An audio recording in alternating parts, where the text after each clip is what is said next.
Okay, so today we're going to talk about what's going to be happening in the future. If, and I said if, this is all over, the way we're going,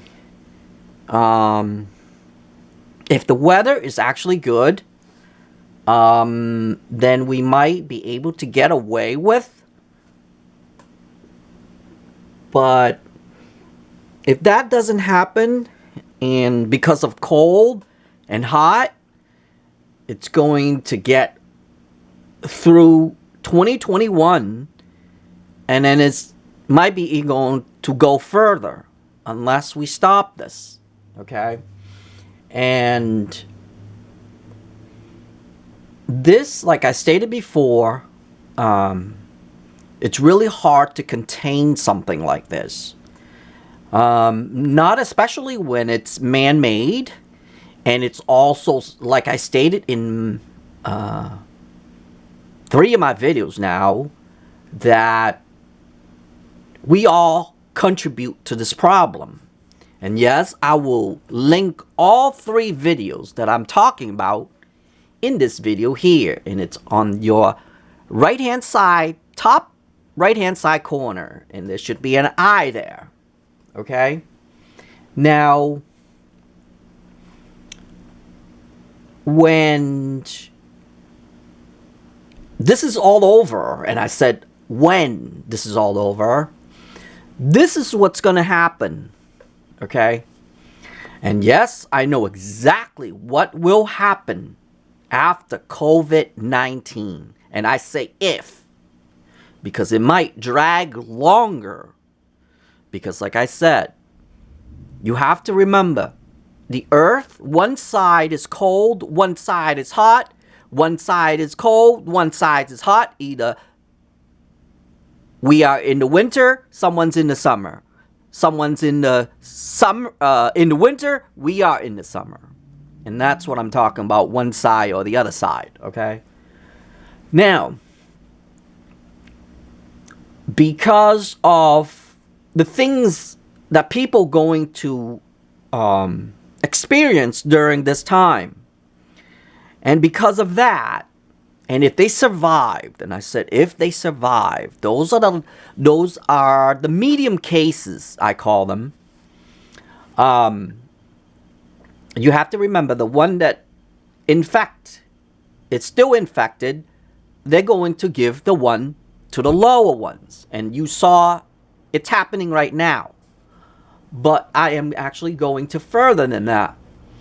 It's going to affect the 40% gap. Remember, most of the 1 and the 2%, it's going to die off. From the 2 to 40%, those are going to have a major impact. Now, the 60% to the 100%, those are the really strong immune system, and they do not feel these. So remember, this video, it's about the 2 to the 40%, because there's no way we're going to talk about the 1 to 2%. And then the 40% to the 100, they're not going to feel anything. So the 2 to the 4% going to feel like, not feel, but they're going to have insomnia. This will affect insomnia or sleep. Their sleep. Usually if insomnia and fatigue go into hand in hand, because either you have insomnia, or you just going to be fatigued and sleep all the time. Okay? Now, during all that, headaches and backache they kind of go hand in hand. When you have backache, it hurts a lot. And it could be months and months and months and months, and you don't even know what's causing it. I mean, we're talking about right in the middle, and people going to have like a lot of surgery. They're going to go and spend their money and go to have surgery. But remember, I can solve that easily. But they don't know that, okay? Now, there's other things. concentrations. I talk about those in my last video. Hypersensitivities. Now, hypersensitivity can do a lot of things. Can do a lot of environmental wise. Sensitive to a lot of things. Sensitive to light, sensitive to the sun, sensitive to air, sensitive to a lot of things. I mean, imagine. Even food. That's all associated to this. And then people who have what I call arrhythmia, which is that's heart disease or associated with heart, or they call it palliation, cardiac arrest. That's associated to those. And then last time I talked about shortness of breath. Shortness of breath associate with, and you have to remember, all these tie in together with insomnia, headaches, and backaches, and hypersensitivities, and fatigue. All that, it actually tie into shortness of breath. Believe it or not. Okay? Now, because of that, you would go into what you called it, is that it goes in something like irritating, like irritating anger. Irritation and anger usually come hands in hand. And also agitation would come in hand as well. Also too is that you are easily provoked, but you also have provoking behavior as well. And because of not knowing, you would get into agitation, irritation, and anger. Those will fall into 3 categories, but they all pretty much come into hand in hand. And then, because of that, you would usually easily provoked.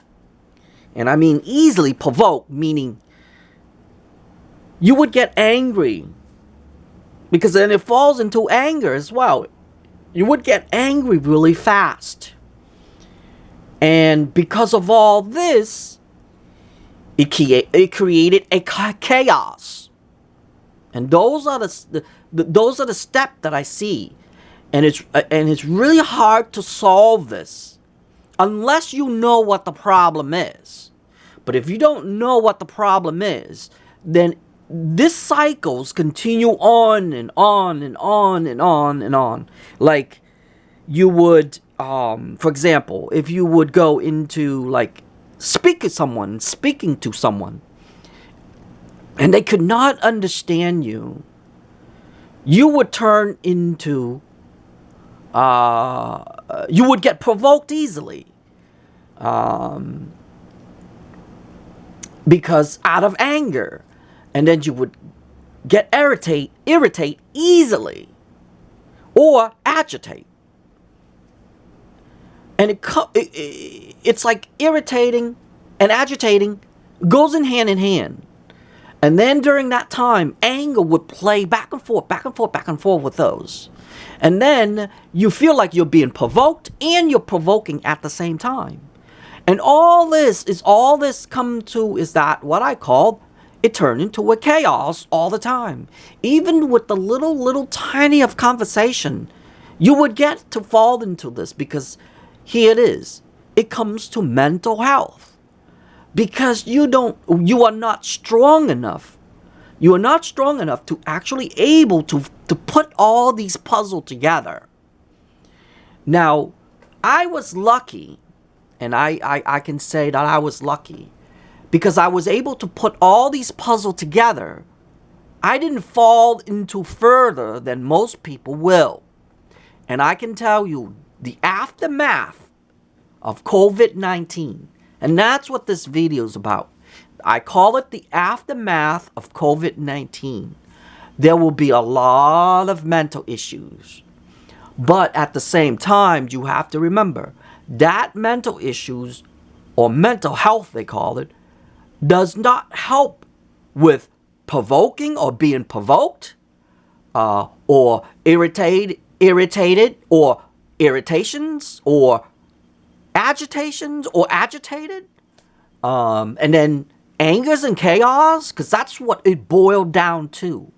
And it's a very hard way to actually stand in front of someone who actually have a lot of anger and chaos in their head.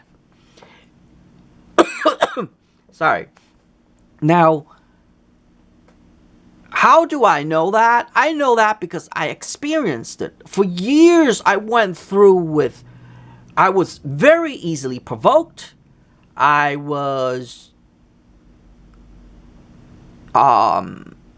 carry a lot of anger because a lot of people around did not understand that.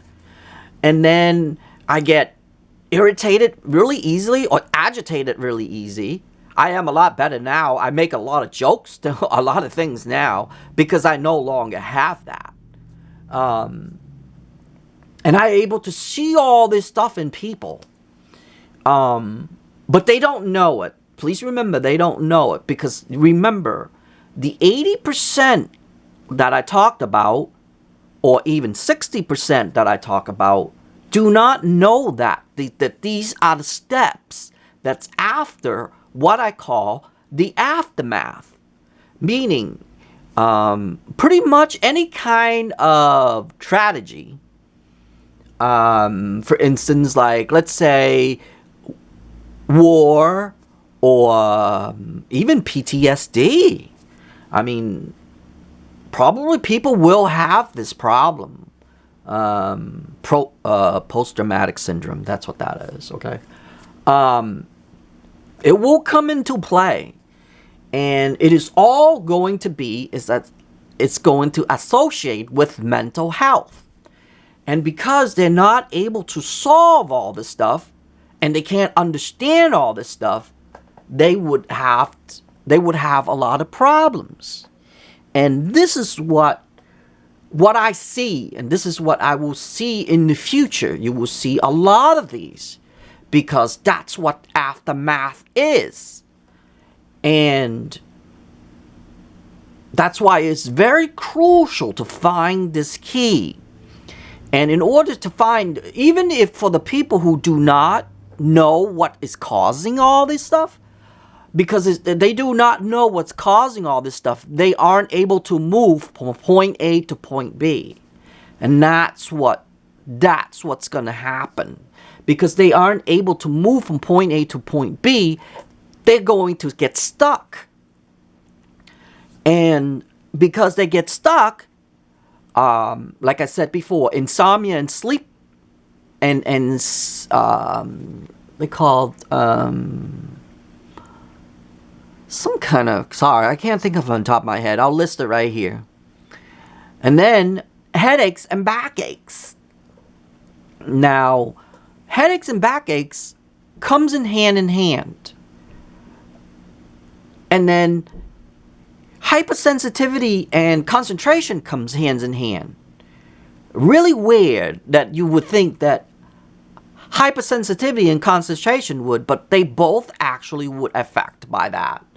And then you would see, because of your, like I said before, hypersensitivity comes in big play. Because somehow when you cross over, it seems like after these things are being affected, it seems like a crossed over, like you just cross over a bridge that you don't know what happened. Like, that bridge was so horrible and so evil that you don't really know what happened. And like myself, I still have a problem understanding that myself, but that's how much I understand so far. And you have to deal with, like I said, you have to deal with hypersensitivities. Hypersensitivity could be a lot of things, and you don't know what's causing it. So you concentrate Your concentration would be gone. You can't concentrate on a lot of things. And then shortness and shortness of breath and fatigue comes in hand. So those two goes in hand. You can't breathe, you can't think, you can't do this, you can't do that. And all of these it's really, like I said in my last video, it's really evil. It's the evil things I could ever think of, but because I was lucky. I was lucky to able to figure out this problem and how I was able to solve it.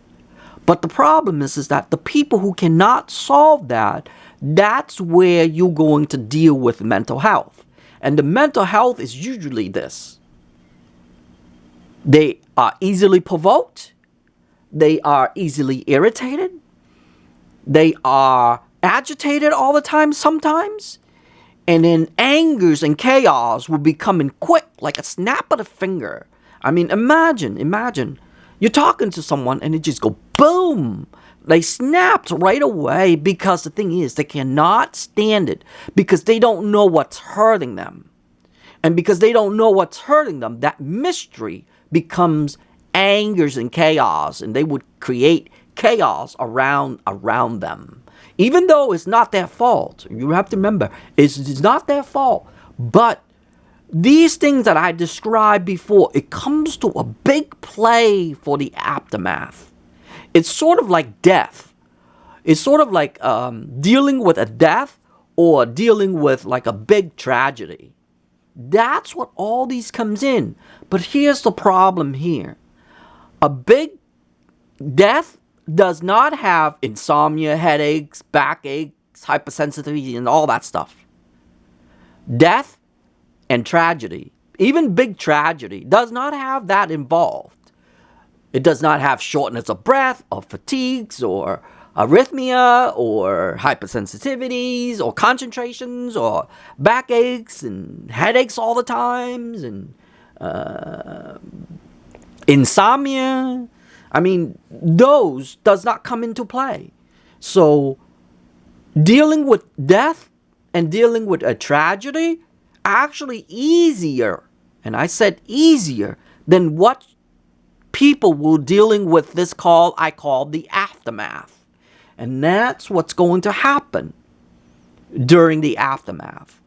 I know, I'm sorry, I can't really put all together here, but I'm trying to explain it as best as I could, because there's a lot of things. A lot of things that I actually will associate with this, and I am telling you, it is really hard to even understand yourself. I have understand it. That's why I am able to make videos like this. But if you don't understand it and you don't see things like that, or you haven't solved it, because I solved the problem, my problem had been solved, so it's easy to move on. But for the people who dealing with the aftermath and they don't know what's actually hurting them, that's what's going to be where it's going to be hard. Now, we're not talking about hard on other people. It will be hard on themselves too. But here's the thing. There are going to be a lot of people hurting after this. And not just that by that person, but it's going to be around them. The people around them is going to be hurting. Really hurting.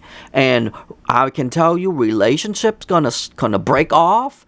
I can tell you, even your parents or grandparents or whatever, the best person in your family could be your enemy after this. It's amazing how that works. And then the things that you said or the things that you do or whatever, it becomes an attack. It is always an attack. People would take it as an attack rather than as an advice, or rather than as something that they see. Maybe, like I said, you have to open your mind, and you have to open your eyes, and you have to open your ears. In order to open all that, you'll be able to solve things. But because at this time, they don't know all this stuff.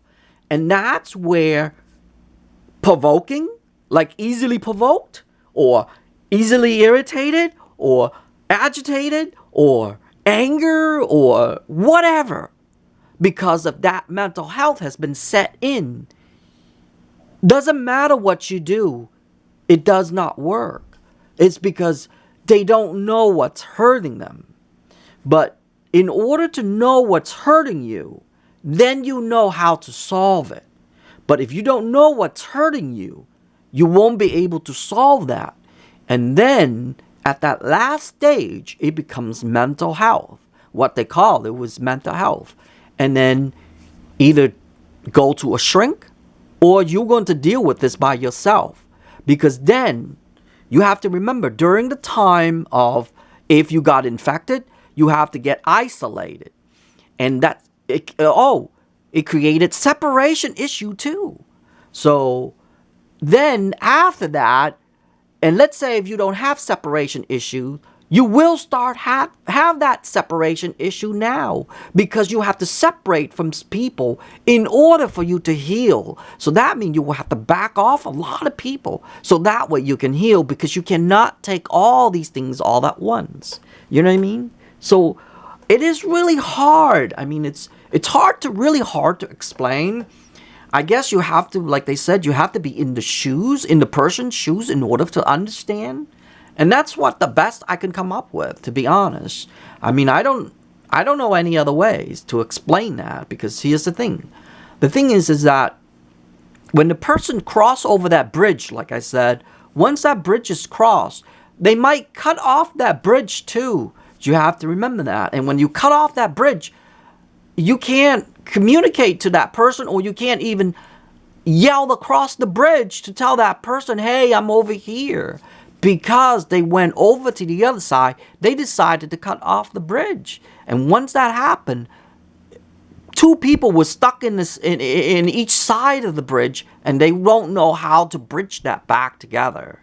And that's what I'm talking about. That's what I'm talking about, separation issues, and then create angers and chaos and agitated, because they're both, one person might be agitated, the other one might be irritating. You know what I mean? Because it's separating.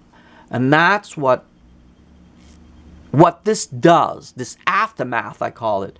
And that's all caused by the second strain. And this, like I said, I stated in my last videos, this second strain is really evil. It is so evil that it will provoke you, it would irritate you, it would agitate you, and it create anger, and it created chaos. And then if you don't solve it, and if you don't know how to solve it, or you don't know how to deal with it, then it creates mental health. And this is all associated with the second strain. Okay? And that's the best way I can explain it. Because I can tell you ahead of time right now, it's going to be a while. It's going to be a while until people get to normal again. And some will never will. Some people, aftermath, after COVID-19 or coronavirus, whatever they call it, this is what's going to happen in the future. And no, like I said, I'm not predicting it. Sorry, I don't predict things. I'm just going to tell you what's going to be lay ahead, or lie aheads, or laying ahead.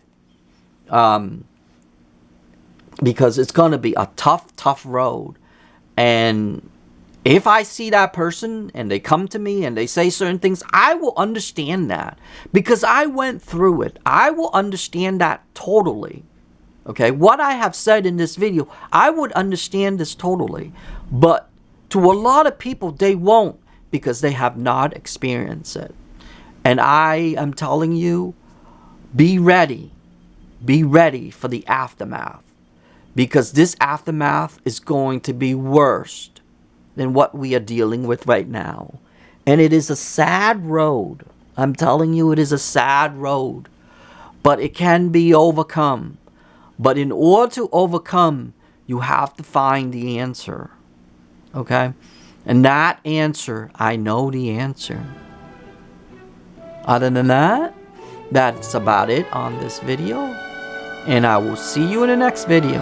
Okay?